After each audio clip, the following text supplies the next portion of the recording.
안녕하세요. 매일 돈 공부하는 남자 돈공부 이종성입니다. 네, 요즘 제가 돈 공부하고 유튜브 하면서 너무 즐겁습니다. 이 시간이 제일 재밌고요. 왜냐하면은 매일 제가 저한테 도움이 됐고 저한테 정말 소중했던 그 돈 공부 선생님들을 물론 책을 통해서 만나는 돈 공부 선생님들이긴 한데요. 한 분 한 분 소개할 수 있어가지고 너무 즐겁습니다. 어, 제가 생각할 때는 제일 소중하다는 정보들, 생각하는 그런 것들을 갖다가 지금 알려드리고 있는데, 보시는 분들한테도 도움이 됐으면 좋겠습니다. 네. 오늘 해볼 돈공부는 주식 시세의 비밀입니다. 네. 오늘 해볼 돈공부 주식 시세의 비밀입니다. 자, 이 책은 부자 아빠 정재욱 선생님께서 지으신 책입니다. 이 책이 나온 지 좀 오래된 책이었는데 절판이 됐었고요. 막 중고시장, 중고서점 이런 데 있지 않습니까? 한때 비쌀 때는 놀라지 마십시오. 300만 원. 네. 300만 원 했던 책입니다. 그리고 뭐 보통 못해도 100만 원 이상 돈으로 거래가 되던 책이었고요. 이게 이제 하도 사람들이 찾고 비싸게 중고 거래되고 이렇게 하는 부분이 안타까워가지고 부자 아빠 정지호 선생님이 최근에 또 이렇게 책을 다시 복간을 해준 그런 책입니다. 자, 한번 책 보겠습니다. 자, 주식 시세의 비밀이고요. 상승장부터 하락장까지 시장에 흔들리지 않는 투자의 절대 원칙. 네, 이런 부제가 붙어 있습니다. 부자아빠 정재호 지음. 자, 이게 초판이 나온 거는 좀 옛날인데 이게 이제 최근에 새로 나온 거예요. 코로나 이후에 2020년대 주식 붐이 있었지 않습니까? 그러면서 새로 이렇게 이제 주식 인구가 늘어나니까 부자아빠 정재호 선생님이 이제 사람들한테 주식 이 시세의 비밀을 좀 알려주고 싶어가지고 다시 쓰신 책이고, 저는 이제 다시 나와가지고 이렇게 이 책을 살 수 있었습니다. 운 좋게 사서 볼 수 있게 됐고요. 이 책은 제가 산 책은 개정판 7세 개정판이고 2023년 3월에 나온 개정판 7세를 제가 사서 본 책입니다. 제가 이제 주식 투자를 처음 시작한 게 2011년 정도였던 것 같고요. 전업 투자도 했었었고, 그런데 당시에 제가 그때는 이제 유튜브에 뭐 3프로 TV 이런 게 없어가지고 뭐 CNBC나 또 뭐 매일경제 뭐 한경 이런 거 TV로 케이블 채널 방송을 제가 많이 봤었는데요. 전문가들이 막 나왔지 않습니까? 요즘은 은퇴하신 뭐 이춘호 소장님이라든지 뭐 이진우 소장님, 그리고 뭐 무극 선생님 같은 분들, 그리고 이제 부자 아빠님도 가끔 전문가로 나오셨던 그런 분 중에 한 분이셨고요. 이제 모자를 쓰고 나오시는 모습이 특이했습니다. 그리고 차트 분석이라든지 이런 것보다는 이 시세의 원리라든지 장기 투자 같은 것을 강조하는 다른 전문가들하고는 좀 다른 그런 모습을 보여줬던 분이시고요. 이 주식 시세의 비밀은 일단 어떤 책인지 이제 책 소개를 한번 해보겠습니다. 이 책 쓴 정재우 선생님은 참 이 아픔이 많으셨던 분이세요. 그래서 이 책에서 또 내용이 나오는데요. 뭐 이렇게 투자하시면서 고통을 많이 당하셨는데 그런 부분을 감추지 않고 나는 뭐 이렇게 5번 깡통이 났다라는 걸 사람들한테 이제 솔직하게 이야기하면서 주식 투자는 이렇게 위험하고 무서운 것이다라는 것을 알리기 위해서 그런 말씀도 솔직하게 하시는 그런 분이시고요. 그러면서 그 굉장히 힘든 시절에 그 주식 투자의 어떤 비밀 같은 것을 연구하시다가 일본의 이제 주식 시세, 그러니까 주식 투자의 뭐 양대 바이블이 있다고 합니다. 그 중에 한 권인 삼원 금천비록이라는 책을 만나게 되신 부분이죠. 그 삼원 금천비록에 있는 270년 전에 쓰여진 삼원 금천비록에 있는 그 내용을 그대로 이제 우리가 보기에는 현대 주식 투자에 적용 바로 하기는 좀 어렵지 않습니까? 그래서 현대 주식 투자에 이제 적용하는 것들을 이제 해설을 한 그런 부분입니다. 삼원 금천비록이라는 그 270년 전에 쓰여 있는 투자의 비법서를 현대식 방식으로 이렇게 새롭게 재해석한 책이다 볼 수 있고요. 책의 뒷부분에는 부록으로 삼원 금천비록의 원문이 그대로 나와 있습니다. 여기 보면은 그 끝부분에 보면은 부록으로 삼원 금천비록 원문, 삼원 금천비록 원문이 요 정도 내용이 네, 번역되어 있는 원문이 수록되어 있는 그런 책이고, 이 앞부분은 사문 금천 부록에 나와 있는 시세의 원리를, 시세의 비밀을 이제 현대식으로, 또 부자 아빠님의 아주 그 통찰력 있는 것까지 버무려져가지고, 통찰력이 같이 합쳐져가지고 내용이 적혀 있고요. 자, 두 가지를 제가 한번 말씀을 드려야 되겠습니다. 책 소개할 때. 이 사문 금천 비록에 대해서 한번 말씀드리고, 책 쓴 저자 부자 아빠님에 대해서도 제가 한번 말씀을 드려보겠습니다. 자, 이 사문 금천 비록은 일본 같은 경우에는 이제 옛날 270년 전에도 그 쌀 선물 시장이 있었습니다. 그래서 막 쌀을 사고 팔고 하는, 실제 쌀이 아니라 쌀의 선물을 사고 파는 큰 시장이 있어가지고, 그 선물에서 그 시세가 발생해가지고 그 그러니까 사고 팔고를 하는 그 투자를 해가지고 큰 부자들이 많이 나왔습니다. 그 중에 부자 중에 한 분이 자기 집안에, 자기 자식들하고 집안 사람들한테 물려주려고 쓴 책입니다. 보통 우리가 일본 투자서 하면은 이 사문 근처 비록하고 또 한 가지 더 책 이야기하는 게 있는데, 혼마 비전이라는 책을 많이 이야기하지 않습니까? 그래서 혼마 비전하고 사문 금천 비록이 마치 한 사람이 쓰는 것처럼 내용은 유사하다고 합니다. 근데 이 사문 금천 비록은 우시다라는 사람이 1755년에 쓴 것이고, 혼마 책은 이제 1796년에 출판된 책이라고 하고요. 아마도 그 혼마의 책은 우시다의 책에 영향을 받았다라고 지금 보고 있습니다. 그리고 이거는 거의 뭐 2대 바이블이다, 경전처럼 이렇게 받들어지는 책입니다. 이제 이런 백전백승의 대상들이 쓴 책이고요. 그래서 이 책은 이제 이런 책이고, 이 사문 금천 비록의 그 삼원이라고 하는 거는 세 마리 원숭이, 삼원 금천 비록 해가지고, 이제 삼원 금천 비록은 이제 세 마리 원숭이를 뜻한다. 책에 있는 부분 한번 읽어보겠습니다. 삼원은 세 마리의 원숭이를 뜻한다. 이는 보지도 말하지도 듣지도 말라는 의미이다. 세 마리 현명한 원숭이 이야기에서 그 기원을 찾을 수 있는데, 노노에도 비슷한 이야기가 있다. 얘가 아닌 것은 보지 말고 듣지도 말고 말하지도 말고 행하지도 말라는 말이 있어 일찍이 아시아뿐 아니라 서양에도 널리 알려져 있는 격언으로 자주 인용된다. 네, 이런 거고요. 뭐 어떻게 보면은 이런 거죠.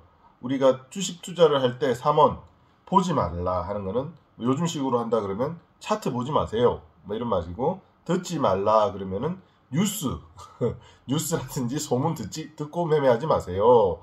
뭐 말하지 말라 그러면은 어디 가서 내가 뭐 계좌 인증 같은 거 하지 않습니까? 그런 식으로 하지 말라는 거죠. 내 투자하는 포지션이나 이런 걸 이야기를 하지 말라. 그러면 딴 사람들이 거기에 대해서 이야기하게 되니까 내 마음이 흔들리게 되지 않겠습니까? 자연스럽게. 그러니까 뭐 그런 정도로 생각하면 되겠고, 그러니까 소음, 노이즈 이런 것들을 멀리하라는 그런 의미인 것입니다. 이 책에는 이제 뭐 270년 전에 쓰여진 책이긴 하지만 현대 시대에도 딱 맞는 그런 아주 막 정말 보배 같은 내용들이 많이 들어 있습니다. 자, 그 내용 이야기하기 전에 책 쓴 우리 부자 아빠 정재훈님에 대해서 한번 제가 또 소개를 해줘야죠. 우리가 책을 쓰신 분이 어떤 분인지 좀 알면은 좋지 않습니까? 그리고 이 책 내용도 좋지만은 저는 또 부자 아빠 정재훈님의 인생에서 제가 많은 것을 이렇게 느끼고 또 감동을 받는 부분이 있습니다. 그래서 부자 아빠 정재훈님에 대해서 좀 많은 분들이 많이 아실 거예요. 유명 유튜버기도 하세요. 수십만 명의 유저가 있는, 그 구독자가 있는 유명한 유튜버이기도 하시고, 전문가 생활도 오래 하셨고, 그리고 많은 분들한테 이제 그 투자 강의를 하고 계십니다. 그래서 그 제자들도 굉장히 많은 그런 분이시니까 유명하신 분인데, 그래도 한번 또 모르시는 분들도 있을 수 있으니까 저자 소개 한번 해보겠습니다. 자, 이 책에 그 책의 저자의 이야기는 거의 안 나오고, 대부분 이제 사문 금천 비록의 그 시세 원리에 대해서 설명하고 있지만, 요 중간에 쉬어가는 페이지처럼 해가지고 이렇게 몇 장 이렇게 저자의 인생에 대해서 이야기한 부분이 있습니다.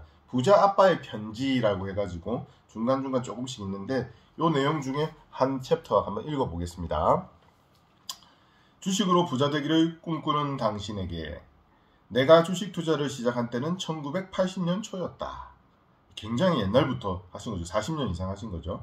당시에는 주식 투자가 이렇게 대중화되지 않았는데 친구들의 추천으로 주식시장에 발을 들이게 되었다. 귀동냥으로 시작한 터라 친구들과 장기나 바둑을 두며 놀려고 만나 조금씩 주식을 사곤 했다. 예전에는 이 주식 투자하는 곳이 이제 그 객장이 있었는데 거기 가면 장기나 바둑을 두고 이렇게 놀았다고 하십니다. 뭣도 모르면서 공부할 생각을 안 하고 시간을 보낸 시기였다. 그러다가 1986년에 뜨거운 장이 왔다.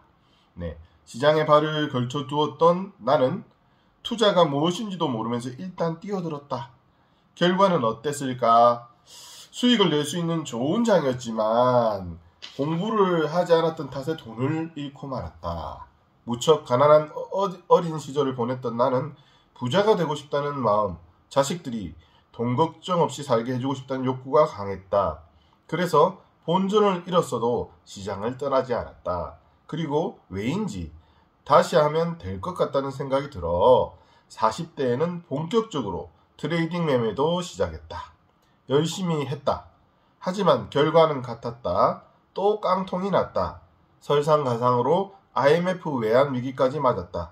개인적으로 깡통을 차게 되어 힘든데 나라 전체가 위기가 닥치니 그땐 정말 아무런 희망도 없었다. 이제와 하는 이야기지만 죽고 싶다는 생각도 했다.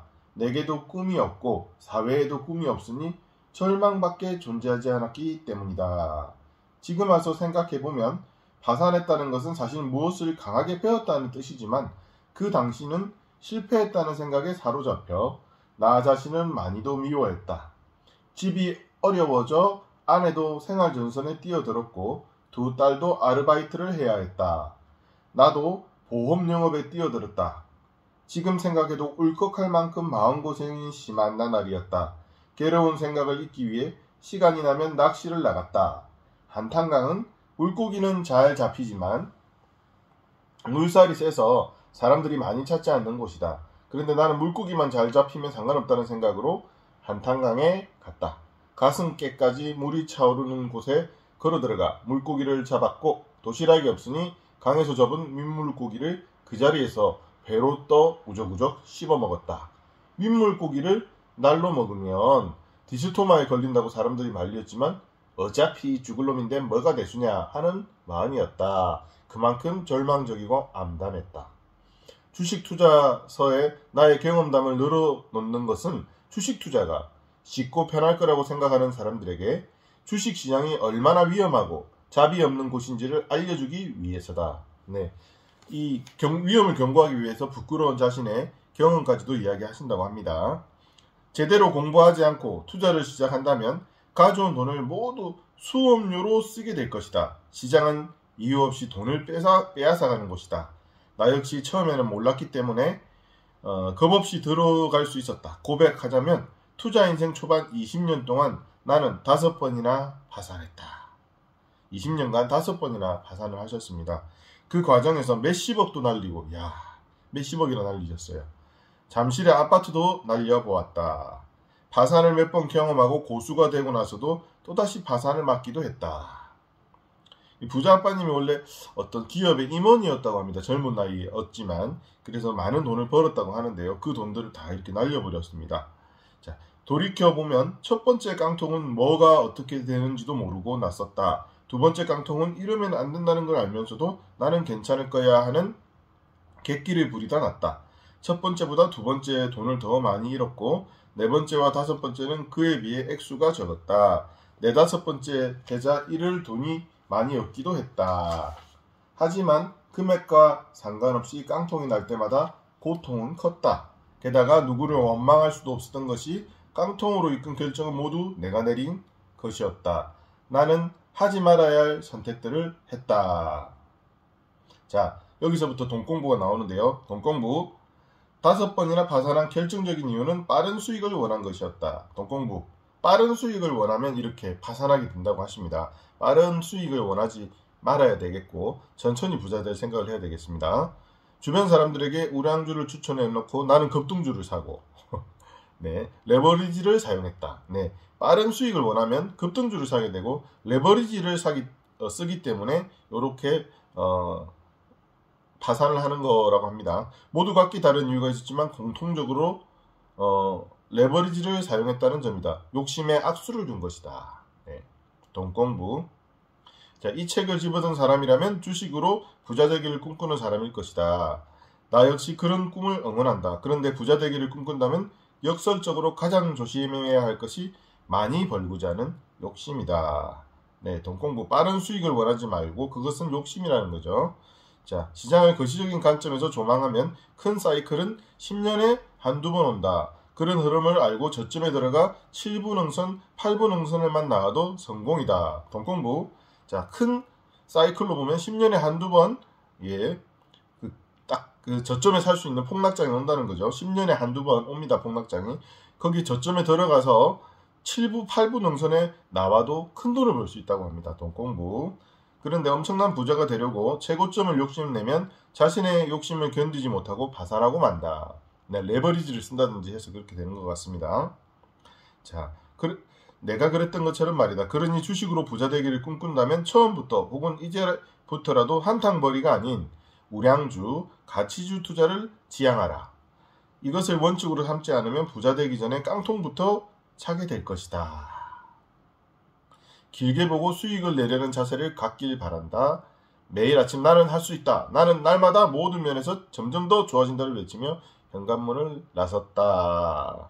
이렇게 동네 부자 되는 법, 네, 동네 부자 되는 법을 이렇게 말씀을 하시는 이런 또 교훈적인 편지도 있고요. 자, 시세의 원리, 네, 시세의 원리 한번 하면서 이야기하면서 제가 마무리를 짓겠습니다. 이 책에 시세의 원리가 잘 나와 있는데요. 책 내용을 제가 다 말씀드리면 또 저작권 문제가 되고, 이 책은 무려 중고 가격 300만 원이 호가있던 책이지 않습니까? 지금은 이제 개정판이 발행이 돼서 그렇지는 않은데요. 자, 여기 시세의 원리 어떤 내용이 있길래 그렇게 크게 사람들이 비싼 돈을 주고도 살려고 했던지 한번 읽어보겠습니다. 자, 대중과 반대로 갈 수 있는 용기. 비관적인 시세관이 나타난 해는 쌀 시세가 상승하게 된다. 자, 비관적 재료가 세상에 나타나면 모두 비관적이 되니 언제든지 매수의 씨를 뿌려라. 그렇죠. 비관적인 시세관이 나타난 해에는 쌀 시세가 상승하게 된다. 좀 어색한 문장이지 않습니까? 비관적인데 왜 상승하지? 그런데 이 비관적인 재료가 나왔을 때, 이런 악재가 나왔을 때 매수의 씨를 뿌려놓으면 그 다음은 그 해는 반드시 상승으로 크게 올라간다는 의미죠.